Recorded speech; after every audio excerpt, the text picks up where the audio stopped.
आज हम बात करने वाले हैं ब्लड के बारे में, यानी रक्त। रक्त क्या होता है?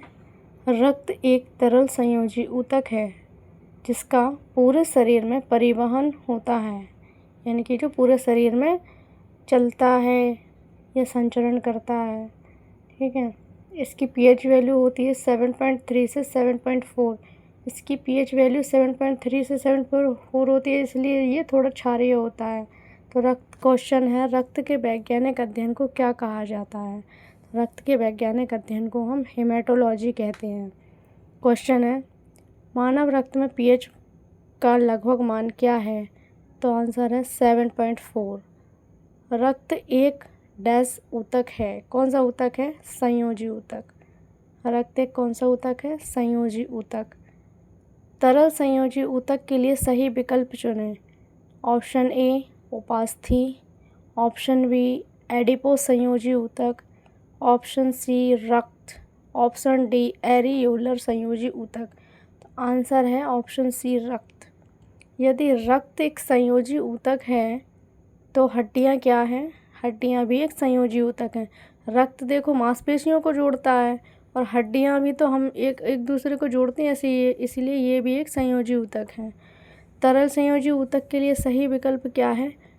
उपास्थि, रक्त, उपकला ऊतक या मांसपेशी ऊतक। तो तरल संयोजी ऊतक के लिए सही विकल्प होगा रक्त। ठीक है।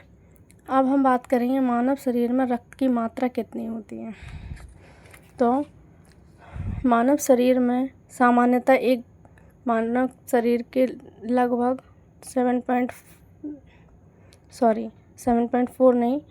4.5 से 5.5 लीटर रक्त होता है। सामान्यतः एक वयस्क मानव में शरीर में लगभग 4.5 से 5.5 लीटर रक्त होता है।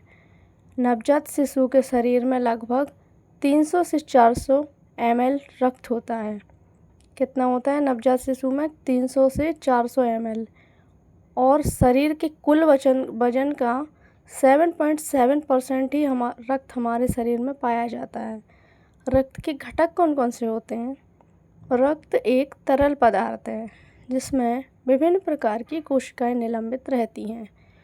रक्त दो भागों से मिलकर बना होता है। पहला तरल भाग, दूसरा ठोस भाग। तरल भाग 55% होता है, ठोस भाग 45% होता है। रक्त के तरल भाग को हम प्लाज्मा कहते हैं और रक्त के ठोस भाग में जैसे कि आरबीसी, डब्ल्यूबीसी, प्लेटलेट्स, ये सब चीज़ों से बना होता है। रक्त कोशिकाएं क्या होती हैं?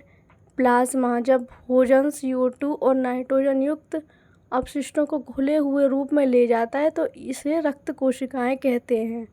अब हम नेक्स्ट वीडियो में पढ़ेंगे प्लाज्मा की संरचना। धन्यवाद।